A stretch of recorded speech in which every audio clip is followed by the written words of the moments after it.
नमस्कार साहेब, मी सुनीता मधुकर गायकवाड मोहोळवरून बोलते.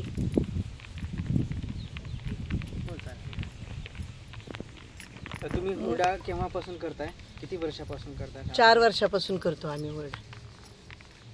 आणि त्यामध्ये तुम्हाला कृषी विज्ञान केंद्र मोहोळ क्षीरसागर साहेबांनी आम्हाला फुले मधुर ही बियाणं दिलं.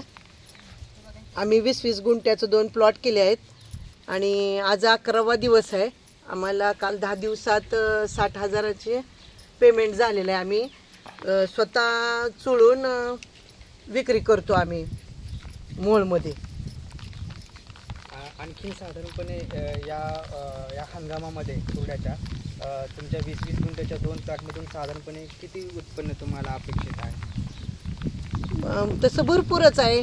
जसं विकाल तसं 1.5 लाखाच्या पुढंच मिळेल आम्हाला. तसं भरपूरच आहे उत्पन्न. तसं काय नाही. आम्ही विक्री करण्यावर, खप होण्यावर आणि आम्ही सगळं पूर्ण प्लॉट होईपर्यंत आमच्याकडे बी पण उरत नाही, एवढी मागणी आहे. भरपूर मागणी आहे हुरड्याला. स्वच्छ करून व्यवस्थित देतो आम्ही, त्याच्यामुळं भरपूर मागणी आहे आम्हाला. याची विक्री कशा पद्धतीने तुम्ही नियोजन केलेलं आहे? माझी 2 मुलं आहेत. माझे मालक कंस काढून देते, मी चोळते, स्वच्छ करून देते. माझी मुलं एका वेळेस 10-15 किलो घेऊन गेले की 1 तासात विक्री करून येतात मोहोळमध्ये. प्रत्येकाला विचारतात की बाबा हुरडा घ्यायचा आहे का, तुम्हाला जरी नाही आवडला तरी खाऊन तरी बघा. मग एक वेळेस माणसाने थोडंसं घेऊन खाऊन बघितल्यानंतर घेतेतच. त्याच्यामुळं तसं ही काय नाही, भरपूर विक्री होते. मोहोळलाच भरपूर हुरडा लागतोय. प्रत्येक ठिकाणी जाऊन मुलांनी साहेबांबरोबर ही फोटोसुद्धा काढलेत. प्रत्येक वर्गाने घेतलेलाच आहे हुरडा आणि आवडीनं खातेत मोहोळची माणसं. यावर्षी तुम्हाला जास्तीत जास्त किती दर मिळालेला आहे प्रति किलोसाठी? प्रत्येक किलोसाठी 350 रुपये, 300 ते 350 चालू आहे. बरीच लोक 350 पण 350 म्हणलं की घेतात. काही लोक म्हणतात की एवढा दर असतो का, मग 300 विकलाय.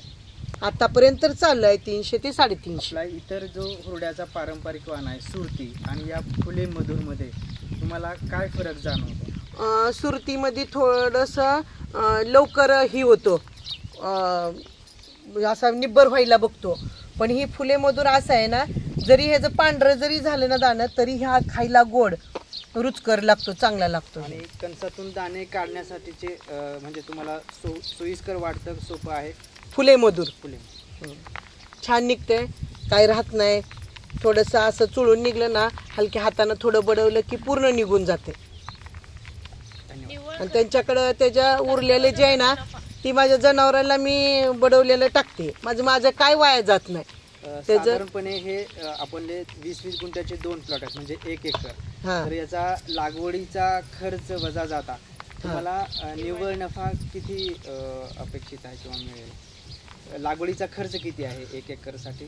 1 एकरसाठी लागवडीचा फक्त पेरणीसाठी म्हणलं तर 1,000 रुपये खर्च आहे. आणि याच्यातून तुम्हाला साधारणपणे 1.5 लाख रुपये अपेक्षित आहे, म्हणजे 1,40,000 रुपये. ह्या वर्षी जास्त आहे, 2-2.5 पतोर पण जाईल.